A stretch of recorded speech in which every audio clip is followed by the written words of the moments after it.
Good afternoon. I'm Julia Harthway, Secretary of the Pennsylvania Department of Labor and Industry, and I'd like to welcome all of you here today for this presentation on the impact of a potential petrochemical plant in Pennsylvania. The individuals and organizations here today represent a very broad spectrum of support for this petrochemical plant.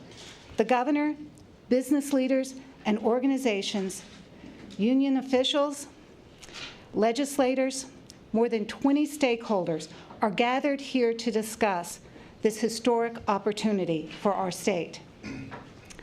The development of a petrochemical plant here in Pennsylvania is a big win for both labor and industry. Labor, because it means thousands of jobs. Industry, because of those jobs, and because of the spinoff of manufacturing that will create an entire new industry segment in this state. An entire new industry segment in this state. It's an exciting opportunity that you'll hear about from a number of our guests. First, I'd like to recognize Governor Tom Corbett, who will be speaking in a moment. I'd like to also recognize our other speakers. Rich Fitzgerald, Allegheny County Executive. Frank Seriani, President of the Pennsylvania Building and Construction Trades Council. Gene Barr, President of the PA Chamber. Rick Stenoza, President of the Pittsburgh Regional Building and Construction Trades Council. John DeFazio, District Director of the U.S. Steelworkers. Senator Elder Vogel, Senator Tim Solebay, Senator John Wozniak, Representative Jim Christiana, Representative Robert Matzi, and Dave Taylor, Executive Director of the Pennsylvania Manufacturing Association. In addition, as you can see, we have several groups and individuals I'd like to thank and recognize for their support. First, Lieutenant Governor Jim Cawley, Senator John Eichelberger, Senator Kim Ward, Representative Jarrett Gibbons, Representative Jim Marshall, Representative Rick Saccone, Frank Snyder of the AFL-CIO. I'd like to recognize the Pennsylvania Building and Construction Trades Council, the Pittsburgh Regional Building and Construction Trade Council, the Beaver County Building and Construction Trade Council, the Greater Pennsylvania Council of Carpenters, the Iron Workers, the International Union of Operating Engineers, the IBEW, the plumbers and the steam fitters, the PA Chamber, the Allegheny Conference, the National Federation of Independent Businesses, NFIB, the Pennsylvania Manufacturing Association, PMA, the Pennsylvania Business Council, the Pennsylvania Independent Oil and Gas Association, the Pennsylvania Chemistry Industry Council, the Pennsylvania Steel Alliance, and the United Steelworkers. Might have been easier to say who was not here than to say all of the different groups that we do have here. Thank you all for coming. Now I'd like to introduce my boss, Governor Tom Corbett. Thank you, Julia. And thank you for joining us here today. First off, I want to thank everybody who's here. For some of you traveled from over in Pittsburgh and around the central part of the state to come here today.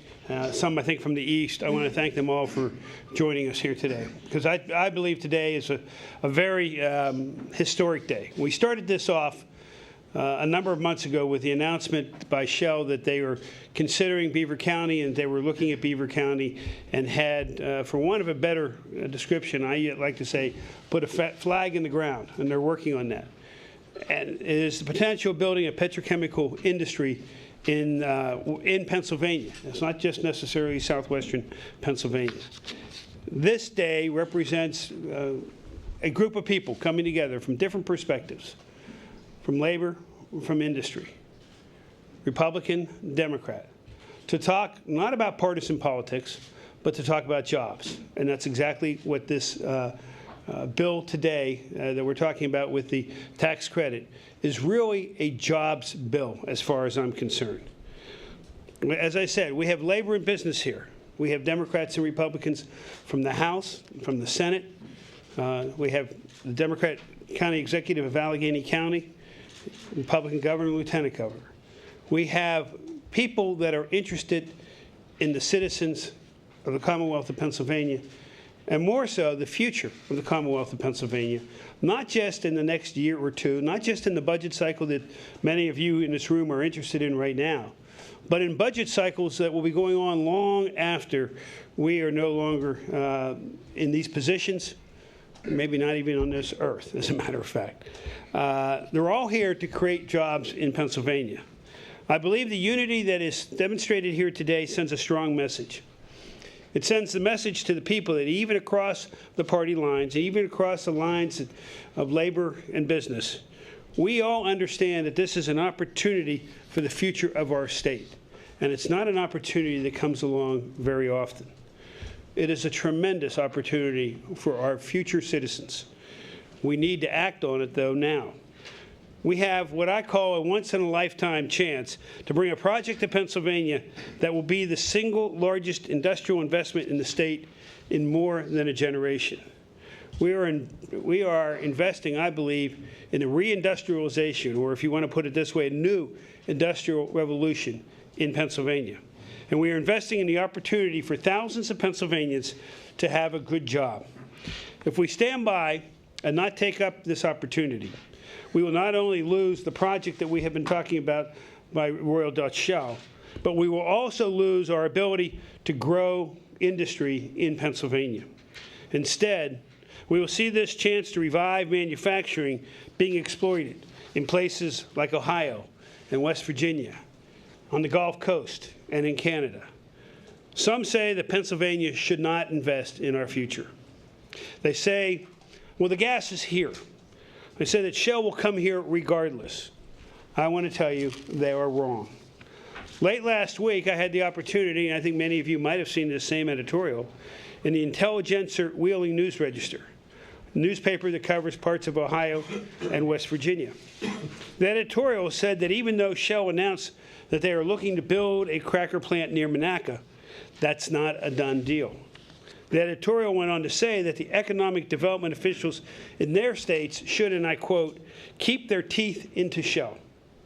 They don't want to lose this opportunity. We can't afford to lose it either. That's why we need to make this investment now. That's why we need to pass this bill now. But I urge you to remember, this proposed ethane tax credit is a performance-based tax credit. They have to grow the industry. They have to build it and produce it here in Pennsylvania to receive any of the benefit. That's what we want. We want them here. It's a simple equation. Growing the industry equals jobs. The petrochemical complex built in southwestern Pennsylvania would be the first on the entire East Coast. If you're looking at these cracker facilities, they are almost all in Louisiana on the Gulf Coast. There are some in Ontario, Canada. This would lead to the establishment of a brand new industry, the potential for more than 10,000 construction jobs during site development, other sites having to be developed, I believe, as the petrochemical industry comes to Pennsylvania, and more than 10,000 permanent jobs in the spin-off industries. This isn't about Western Pennsylvania versus Eastern Pennsylvania. It's about Pennsylvania. The benefits of developing the industry go far beyond the borders of Beaver County. Ethane is a key ingredient for a host of products that each and every one of us uses every day. For instance, the shoes we wear, the carpet backing and insulation that we have in our homes, the detergent we wash our clothes with, food packaging and plastic bottles, diapers for children. There are tires for our vehicles, and the list goes on. All in some way, shape, or form will have ethane involved in the manufacturing process. So that any manufacturer in the state that produces these types of things will benefit from having an ethane cracker within close proximity, greatly reducing the costs of transportation, this vital feedstock from the Gulf Coast or other areas Rather than taking it from there, they'll have it here in Pennsylvania. Not only will they have it here, the manufacturers of it, because they're using Pennsylvania gas in Pennsylvania, will have the benefit of this ethane tax. Lowering expenses means that business will be left with more to invest in growth. And to me, growth equals jobs. That is what growing this industry really is all about. In fact, this is what building a successful economy is all about. As I said earlier, this is not about politics. It's about jobs. It's about employment. It's about real people who rely on these jobs to pay their bills, to feed their families, and to invest for retirement. The benefits of employing 10,000 more Pennsylvanians and lowering the cost of raw materials for Pennsylvania manufacturers far outweigh the investment that we're making. Pennsylvania has the opportunity to grow a new industry that will help create jobs for generations to come. We don't have it right now. This is the opportunity to grow it. We need to come together to make sure that this project moves forward and to make sure that we are growing the industry to its full potential. Now, I'd like to introduce Rich Fitzgerald, and I'm glad to say that he is here representing the county of Allegheny and really Western Pennsylvania from the local level perspective. As I said before, he is a Democrat. But when we're in this room, this isn't Republican, Democrat. I'm going to repeat that many times. And as I've told all of these, when this is done, I want Commonwealth Media Services to take a picture of this, because I think this is going to be in the history book someday if we ever really get Pennsylvania history going back into the schools. Because this is the start, the opportunity for a new industry that's going to provide those jobs. So, Rich, please come forward. Thank you. Thank you, Governor. And you're absolutely right. This is something with this amount of new wealth that's going to come into Western Pennsylvania that we all need to work together on.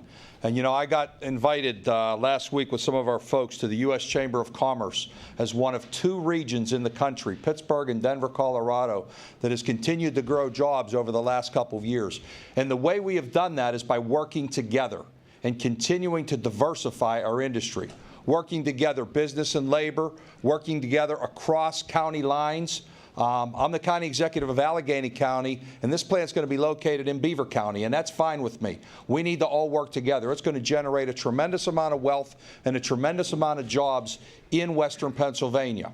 You know, the governor, you know, as he indicated, the products that are going to be made from this, from tires to tennis shoes to insulation to plastic bottles to trash can liners and on and on and on, all that manufacturing is going to occur in a brand new industry in Western Pennsylvania.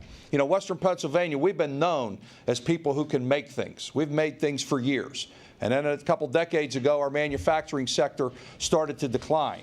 Well, we're starting to get that back, and this is a big step forward in being able to use this asset. And that's what we're really doing. We are leveraging the asset of natural gas, not just to sell it and not just to take royalties from it, but to actually create new industry, new jobs. We're talking about 17,000 permanent jobs after the 10,000 jobs that are going to be used to build this plant. That 17,000 jobs is going to create over $1 billion in payroll and will generate close to $100 million in state tax revenue.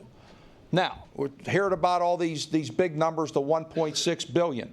You know, the cap, though, is $66 million a year. They've got to reach all these benchmarks to even get to that level. So at $66 million a year, we're going to collect even more than that. So we're not giving anything away.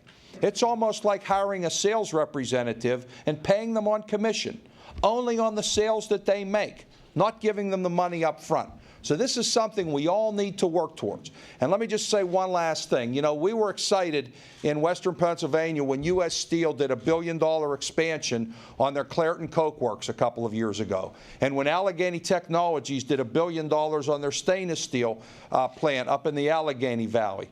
This plant is triple both of those. And this is something that's going to create a lot of jobs, create a lot of wealth, and help our region grow. We need to work together. I appreciate the governor's efforts on this and appreciate the coalition that is coming together to make sure that this succeeds. Thank you. As I indicated in my opening, there's a number of people that want to speak to this event today. And our next speaker would be Frank Sirianni from the Pennsylvania Building and Construction Trade Council. Thank you very much. Good afternoon. My name is Frank Sirianni, and I am the president of the Pennsylvania State Building and Construction Trades Council. And I must say, I saw a couple people pinching themselves because of all the group that's on here today, all in the same room, agreeing on the same issue. You are awake. You are not dreaming. This is true.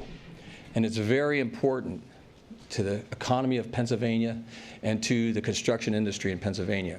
Our council has 114 locals in the state of Pennsylvania, and we collectively have 16 regional councils, which stem from Erie to Philadelphia, Scranton to Pittsburgh, and throughout the Commonwealth. Collectively, we have over 106,000 construction workers in the state of Pennsylvania. This is so important to the construction industry. You all know what happened with the economy, how when the economy went south, the construction industry crashed.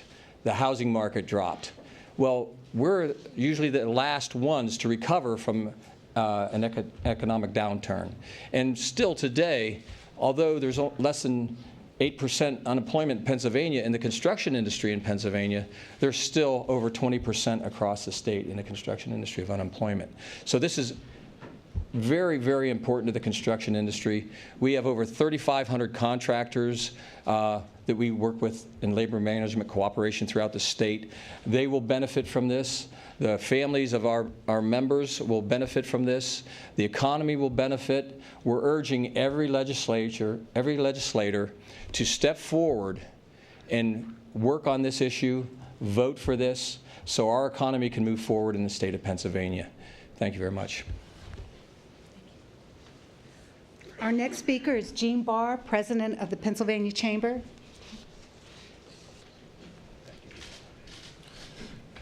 Good afternoon. Well, the governor is right. It isn't all that often I get to follow Frank up to the podium, so this really is a great day.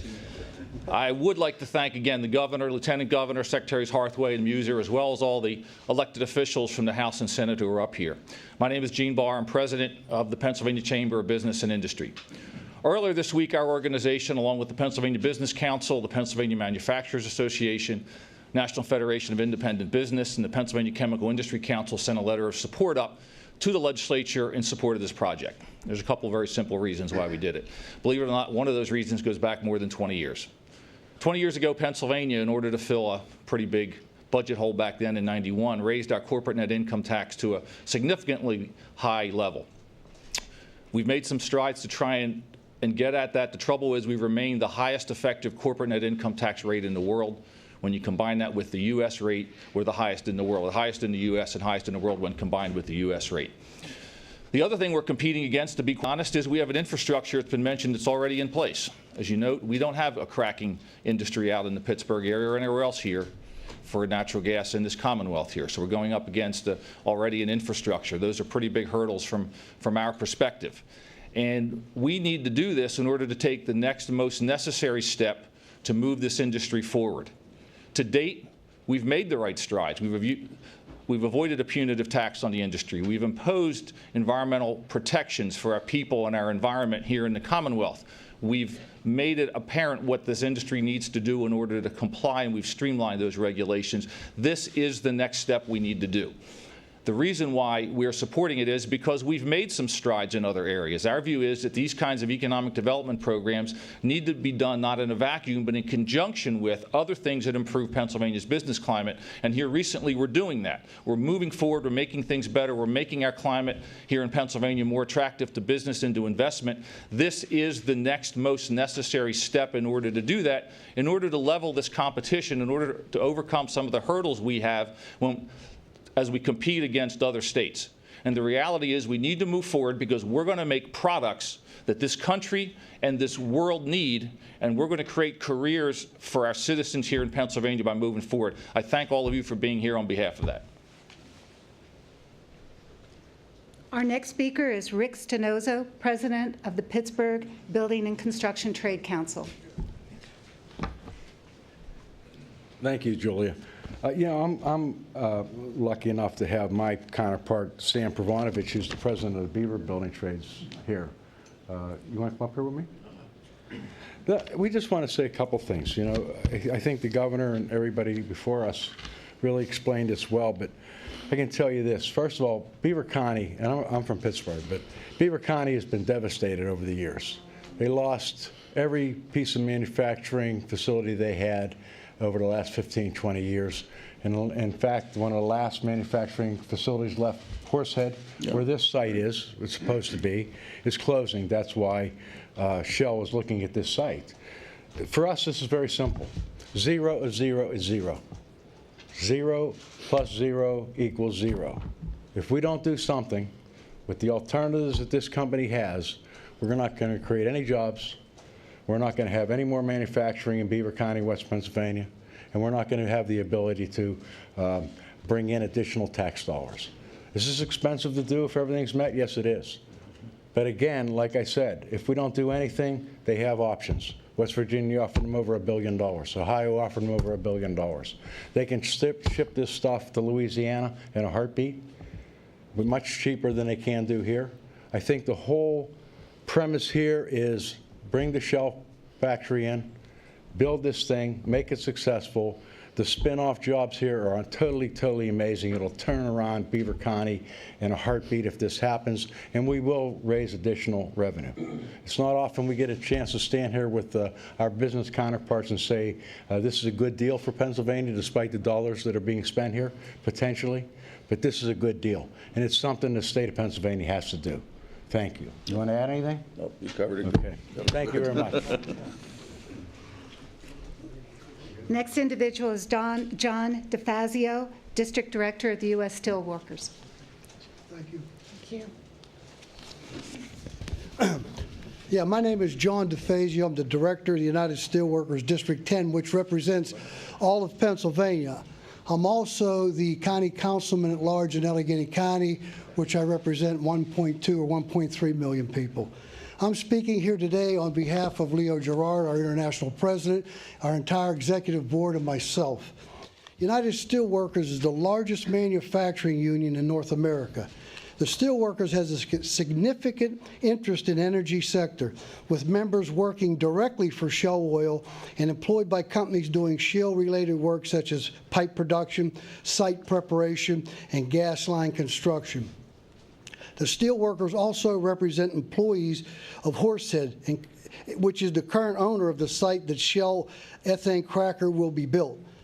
As most of you are aware, Beaver and other surrounding region has historically been a top-tier manufacturing community, and the Steelworkers has been working with our members and community leaders to realize the manufacturing economy in this region. Shell's decision to locate the ethane cracker here, not here, but in Beaver at the Horsehead site is just the kind of manufacturing revitalization that we have been working towards.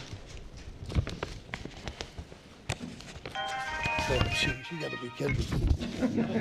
I've got to put it on vibrate. We recognize that a project this size and with the potential for spin-off jobs and the attraction of related downstream industry doesn't come along very often. Now, you've heard a lot of people say this is an opportunity of a lifetime. No, that's wrong. This may be the opportunity of 10 lifetimes. Maybe that's even more than that. I mean, you don't see, this is really a golden opportunity we can't let go by. We commend the governor, his team, community leaders for the effort to bring this ethane cracker to Beaver, and want to support the following which is necessary to move this project from an announcement to a full production. That support includes helping educate our members, the public at large, about the unusual opportunity that represents why a significant public partnership is vital to success. It's no mystery why there was competition around this building of this facility. Public policy leaders understand that this kind of economic development is a game changer. That's really a no-brainer, say that. Every economic development effort projected success involves a degree of risk. In this case, we have a company with the know-how and resources to deliver, a community that understands the importance of manufacturing, and a workforce that has the skill and work history to make this a success. The United Steelworkers understands that this project is far from being complete, and we are here to demonstrate our strong support and commitment to help it get done. I also want to read something. We had an editorial we tried to put in. I don't even know if it was in or not, but it was supposed to be in the Philadelphia paper, and it was signed by 3 people. Gary Beavers, our Vice President of International Steelworkers, myself as Director of Pennsylvania, and Jim Savage, a President of Local 10-1. I'm going to read this real quick. If the labor movement is to thrive, we are going to need more jobs in the private sector, where working people have the most ground to gain. So it makes no sense for anyone in the movement to oppose the construction of Shell chemical cracker plant in Pennsylvania's Southwest. The tax credits the state makes available to Shell will come back in the form of good-paying jobs in a traditionally union location, along with 10,000 construction jobs, which will surely be done by union workers. The plant is expected to spin off as many as 10,000 more jobs, both in the drilling fields and spin-off manufacturing plants that will use the plant's petrochemical products. Once this gets up and going, the word I hear out there is there's going to be other plants built, more and more jobs. No one can say how many, but I think it's going to go on and on and on. We're going to have a lot more jobs than which we projected right now. With a pipeline connecting them, overseas shipments will certainly need to go through the Port of Philadelphia, creating even more good-paying union jobs. We need to look past the election rhetoric and realize that the issue here is not tax credits. The issue is jobs, and union jobs at that. Right now, solidarity calls for union people on both ends of the state to join together and tell the legislature that we demand those jobs, as well as restarting the Marcus Hook's refinery and the continued operations of Sun Philadelphia's refinery. Let's not let this chance slip away. Thank you very much. Now we'll hear from Senator Vogel.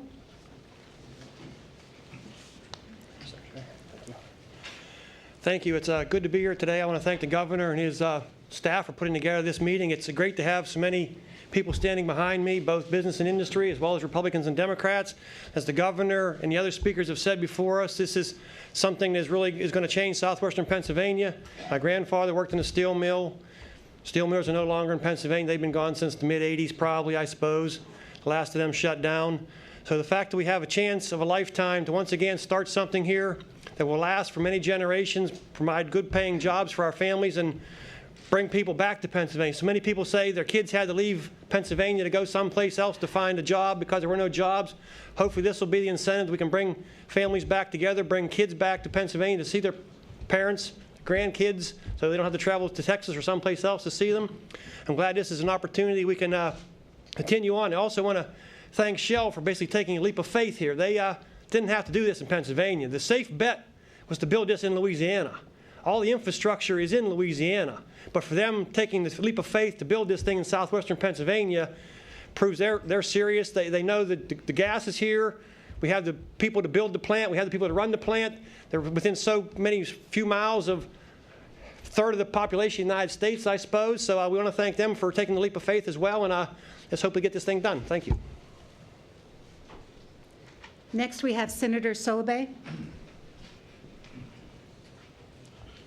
Thank you. I also share part of Beaver County with my colleague, Senator Vogel, and also other portions of southwestern PA. And, you know, we continually hear from folks, we need jobs, we want low taxes, and we want low energy. This bill is going to directly and indirectly accomplish all three of those venues.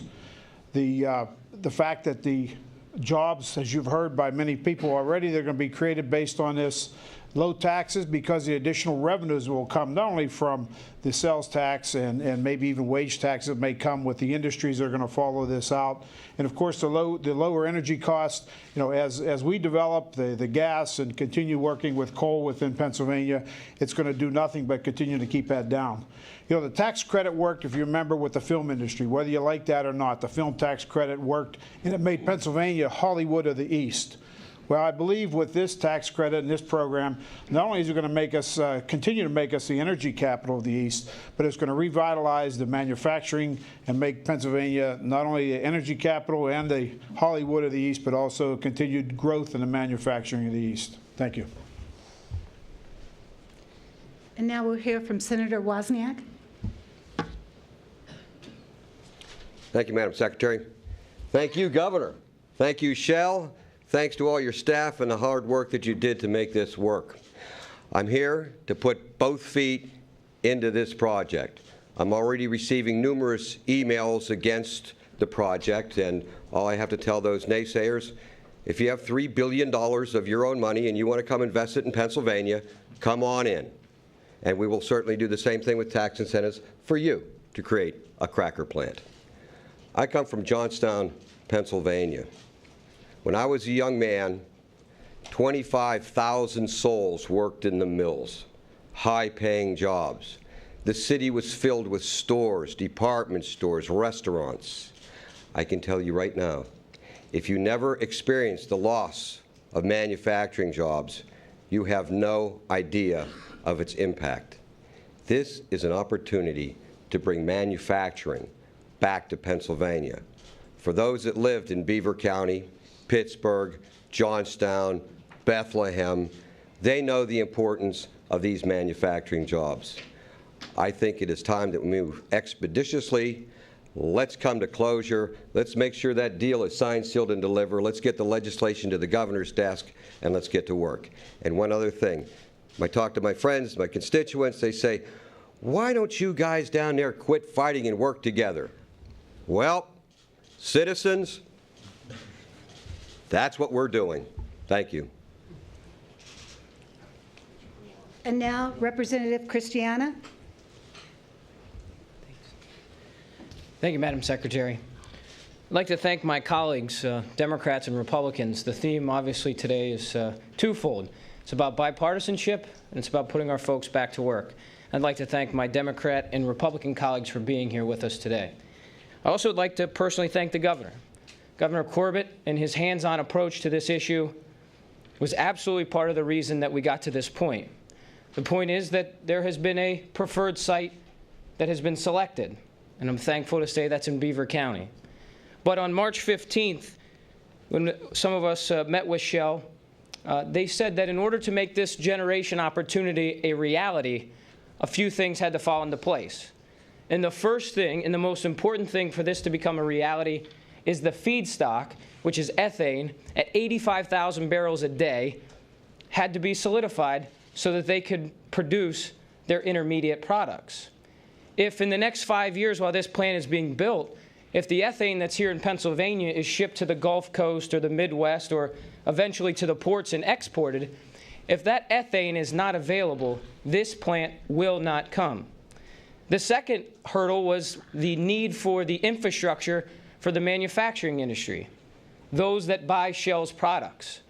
We needed to solidify the predictability to Shell that we as government will create a partnership with government and labor and private business to help them come into Pennsylvania. And that's what we're here today to talk about. The PRM tax credit that Senator Vogel and I, co-sponsored by our Democrat and Republican colleagues, that will do both. That will solidify the predictability so that we can have a decision made by Shell to have a chosen site that will eventually come. You know, every politician for the last decades, they've all been talking about creating tens of thousands of jobs and revitalizing our river towns and having private business infuse billions of dollars into our area. Well, folks, this is a real opportunity to do all three things. It's real, it's historic, it's ours to lose. And I hope that my colleagues in both chambers and on both sides of the aisle know what we are risking here if we do nothing. And I hope that they join with us to get this to the governor's desk before we leave in June. This tax credit is not tailored to one company. In fact, we hope that the industry is correct, that we have enough ethane in Pennsylvania to power 2 to 3 crackers. I think Shell would even welcome that. This is not a tax credit tailored to one company. It is not tailored to one industry either, in my opinion. It's tailored to 2 industries, the chemical industry and the manufacturing industry, both of which will create tens of thousands of high-paying jobs. We need to create a partnership with government, labor, and private business to put our folks back to work. I'm humbled to be the state representative for the 15th district that this plant would hopefully sit in, and I'm thankful for my Democrat colleagues who co-sponsored the bill and my Republican colleagues from Beaver County, Senator Vogel and Jim Marshall, for their efforts. And once again, thank you, Tom Corbett, and your staff. Thank you. Our next speaker is Representative Matsey. Thank you, Madam Secretary. I'm not going to lead a course of kumbaya as I stand before you here today, but it is a pleasure to see both labor and industry, Republicans and Democrats here. Last week we had a press conference in Beaver County, and I did not have prepared remarks. I do not have prepared remarks for today either. But prior to starting my remarks, I thought about what I was going to say, and I talked about my watch. And my watch is the retirement watch that my grandfather got after 40 years at U.S. Steel American Bridge in Ambridge. And my grandfather, an immigrant from Italy, came to this country for a better life. Came to this country, got married, raised a family, and wanted a better life for his family and for his grandchildren. I've never lived more than 1/3 of a mile from where my grandfather lived, in a house, a row house that was built by the American Bridge Company for their employees. As a parent with a child, I want my daughter to have that same opportunity, to stay in Beaver County, to stay close to home so I could see her raise a family and have that opportunity. You see, growing up in the 70s and the 80s, when we would go home from school for summer recess and come back in September, there would be 5 or 6 less kids in the class. Because as the steel industry declined in Beaver County, fathers and mothers who worked in the industry had to uproot their families and look for work. And the only work they knew was manufacturing. So they went to wherever the manufacturing was to get employment. Well, we've seen that decline over the years in Beaver County, and I represent portions of Beaver and Allegheny County. I'm right on the border. But Ambridge is my hometown, and it was a town that was built after the mill came, and it was named after American Bridge Company. And from my house where I live, a half a block from where my parents still reside, I can see manufacturing still in existence. There's still steel industry in Beaver County, not as much and not as labor intensive. But on Friday, Senator Vogel and myself had an opportunity to be at a groundbreaking for a trucking company. This trucking company, BMAC Trucking in Harmony Township, is taking the initiative and the entrepreneurial spirit, as they are a main supplier or a main driver in their fleet for TMK IPSCO, who builds pipe. And their plant is directly across the street from where this trucking company is. And I'm pleased to say in my district that they will build the first compressed natural gas station to fill up their fleet with natural gas. They've got 10 engines on order, and they have the prospects of converting their entire fleet, increasing their employment by 50, and building a new hub for their fleet. They believe in the industry. You see, natural gas is abundant. It is something we cannot ignore, and this project that we've talked about and everybody has said, and I know Representative Christiana mentioned it and I mentioned it last week, this is not about Shell. This is about the petrochemical industry. So as we decide and as the hours and days are slowly dwindling in June as to where we will go, this is not a Republican or a Democratic thing. This is the right thing to do. So I'm hopeful that we will all come together and join hands and maybe bring up a course of kumbaya and get this thing done. Thank you very much. And our last speaker for this event today will be Dave Taylor, Executive Director of the Pennsylvania Manufacturers Association. Thank you very much, Madam Secretary, and I appreciate having the opportunity to make a few concluding remarks. First of all, as the old saying goes, politics makes for strange bedfellows. And as you can see, Governor Corbett has assembled here a broad coalition of stakeholders who are often at odds with one another. And while tensions will remain between Republicans and Democrats, business and labor, and local government and the Commonwealth, we are here today to seize the high common ground. We all want more prosperity for Pennsylvania. We want the benefits of this new industry for our families, neighbors, and friends, especially the 475,000 Pennsylvanians who are today looking for work. This coalition is pro-production. More production means more value added and more economic growth, which is pro-business. More production means more opportunity and more family-sustaining jobs, which is pro-worker. There is an ongoing competition between Pennsylvania and other states for investment, jobs, and growth, and we want Pennsylvania to win. The petrochemical facility that is envisioned for Beaver County can be and will be an engine of prosperity that can transform our economy by supercharging the manufacturing sector. Manufacturing means jobs. Manufacturing is the engine that drives our economy. Pennsylvania's 500,000 jobs on the plant floor help sustain millions of additional jobs through supply chains, industrial services, and distribution networks. That's why this issue is so important. The potential value of manufacturing activity using feedstock derived from Pennsylvania natural gas could be greater than what we are already experiencing from the natural gas industry itself. The upfront private sector investment of multiple billions of dollars in state-of-the-art technology would yield a permanent production facility too large, expensive, and environmentally impactful to ever be moved or shut down. Even the siting process for the facility will cost the company $200 million.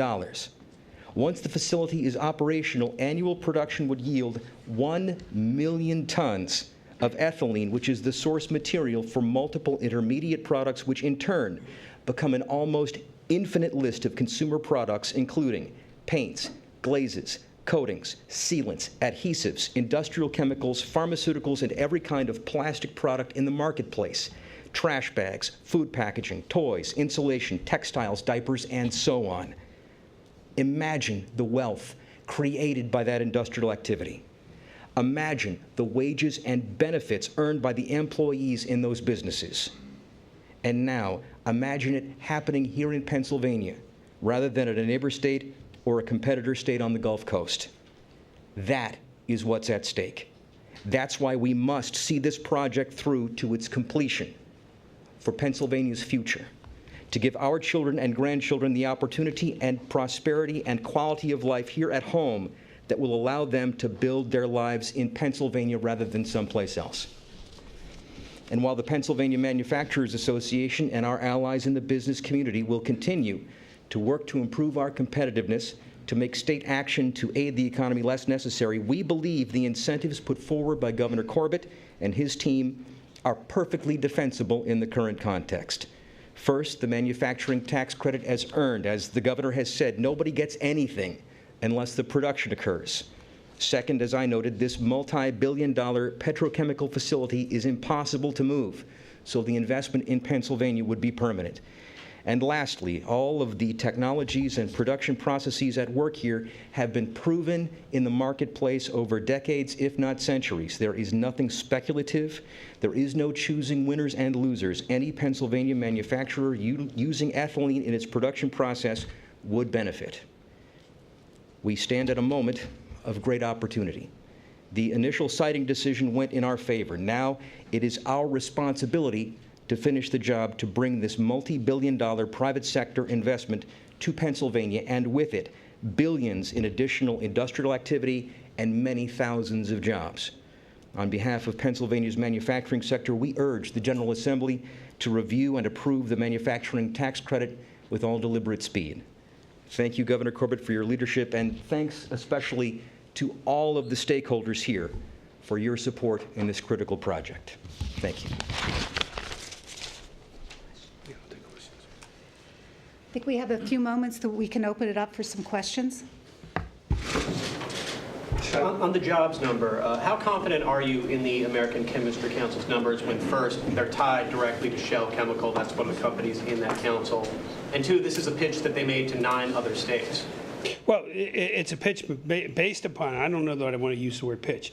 It is a projection based upon experiences in the past with the industries. 9 other states are looking at this. As we said, we're in competition. We're in competition with Ohio and West Virginia.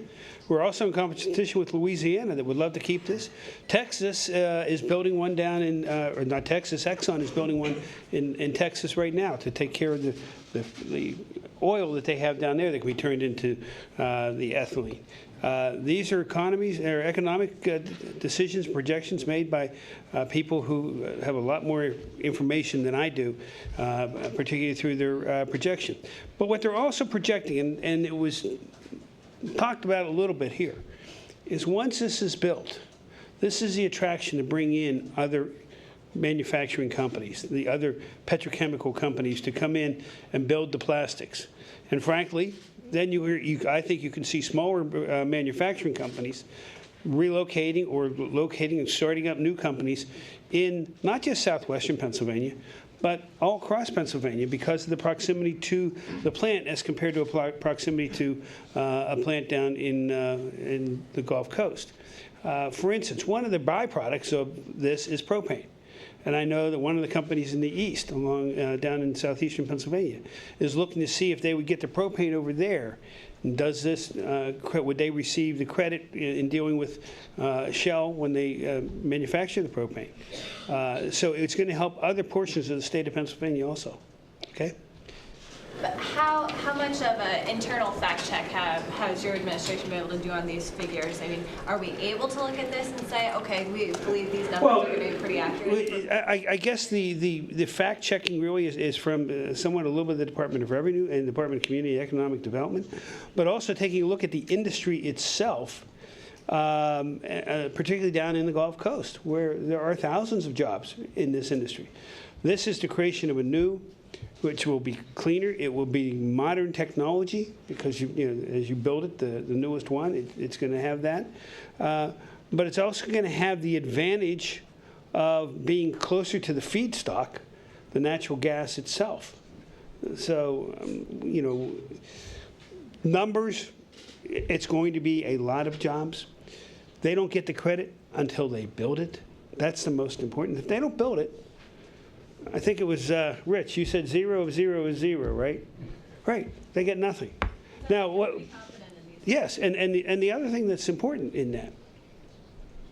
Let's go back 2 years ago when we were talking about natural gas, and the debate was, well, the gas isn't going to go anywhere. Well, the gas is going places. The gas can go in a pipeline down to the Gulf Coast, and we would get no benefit from that. If we can keep the gas in Pennsylvania for manufacturing in Pennsylvania, we get a huge benefit to that. So the percentage of the tax credit from 0 is 0, but from 100 gives us the remainder, and that creates jobs. And that creates, let's talk about the economy, let's talk about the budget for a moment. That's more money to the state in revenue. Governor, have you done any outreach to the legislature to test support there for what will have to be approved? Yes, we have. We're in discussions right now. What I'm not going to go kind of into support do you think there is? with having some friends from the other side of the aisle here, I think the support will be there. Okay, but one of the reasons we've asked all these gentlemen here from both sides is that they go reinforce it with the legislature. We've seen a lot of rallies out in the Rotunda over the last 3 months. We didn't take over the Rotunda, we did it here. This is as important as any rally that we have had here since my budget address. In the back. Governor, what reassurances can you give that the tax credits won't be misused as some have in the past, and that the revenues generated from the tax credit will match or exceed the credits that you're providing? You kind of combine two there, okay? So give me the first one again. How can you reassure residents of the state that the tax credits won't be misused as some other? Well, frankly, I guess, I'm sorry, the lawyer in me comes out. What do you mean by misused? Let me put it this way. They don't get the tax credit till they build it. If they build it, they get a tax credit. What they're using the tax credit for is A, and Representative Christiana made it very, very clear, keep the feedstock here. Because right now, there's people that are trying to get contracts to get the natural gas, long-term contracts, to ship it out of state. If they know that they can get a credit here, maybe they're going to keep it here. That helps build it on the front end. On the back end, it helps build the new industries here in Pennsylvania in order to get the credit. That's the way it gets used. It can't get used any other way. And they're going to have to demonstrate that to us. There is, I believe, and I don't want to get down into the weeds of the detail of the legislation, there will be reviews, periodic reviews of that. Now, question number 2. What reassurances can you give that the revenues generated will match or exceed the credits that are being provided? I think if you talk to any of the people that have been involved in this, at the levels that we're talking about, you know, if the revenues are going to match because you are creating new industries, new businesses here in Pennsylvania, and new jobs. Right now, we have no jobs in this industry, you know, in the way we're looking at this. None. These are going to be all new jobs. The construction trades, 10,000 jobs for a period of 3-4 years, just to build the one plant. There's going to have to be other plants built. And almost simultaneously, if not right thereafter, in order to take this ethane, if they want to get the credit here in Pennsylvania. Those jobs are significant jobs. Okay, you already had a question. To follow up on that question, there was talking about 10,000, 17,000. The Department of Labor and Industry had a number last week that was 6,000 to 8,500 jobs. Why aren't you using that number? You want to answer that one? Department of Labor and Industry has done an analysis for workforce needs. Chemical Association has also done it. Ours are still preliminary, but right now they're matching very closely. And we did it in 2 phases. I think you're looking at only 1 phase. There's the construction phase and the jobs created by the construction phase of the cracker plant, and then there's the operational phase. So there are 2 numbers to deal with here, and we're talking thousands of jobs, and the numbers closely align with those from the chemical. So you're getting 2 sources here, but ours are still in a work in progress. We're still looking at them. Okay. Governor, Mr. Taylor just mentioned that this is, if this were to take place, this would help our children, our grandchildren. Seems like you need a strong basis for the workforce. Education comes to mind. I know your wife, the First Lady this morning, had her Opening Doors initiative, trying to prevent dropouts throughout the public education system. That might directly contrast your view of proposing some of those education cuts. So how would you? You are looking at today, I'm looking at 5 years from now and thereafter. This has no effect on the budget today. And unfortunately, we're in a very difficult budget time right now. Revenues are starting to grow. In fact, I believe we're going to be able to be in a position to announce that we're going to put more money back in over what my February 7th budget said, and in many different areas. We're not going to be able to meet everybody's desires that are out there. Because I always talk about there's an infinite amount of requests and a finite amount of money. But we're going to be able to do better than what we projected back on February 7th. So I'm happy to see that. What this does, it talks about whoever's governor after me and governor 2 and 5 and 10 governors after me having an economy that is growing based on manufacturing that does not exist right now, so that they will have money for education, for the social services. In fact, we're not going to need as many social services, I would hope, by building the economy, by having these people have jobs. So I know that that's what people react to today's present difficult budget time and talking about this kind of money down the future, but you really have to separate the 2. Peter. A number of legislators have expressed concern that the cap starts at 66 million and then will grow because as other companies want to come, they'll say, you know, hey, we don't want to get 10% of 66 million if we have 10% of the application. We, you know, and that Shell's not going to be interested in going down to 80, 60, 50% when other companies start to share. As long as you remain governor, do you consider the 66 million a hard cap, or do you want to see what jobs come here and what you have to do? Well, first off, I mean, the law's not passed yet, so you're asking me to comment on the law. There's this number. There is a number, but there is still, I mean, you're going to see debate on this, I believe, on the floor of both the House and the Senate in regard to that.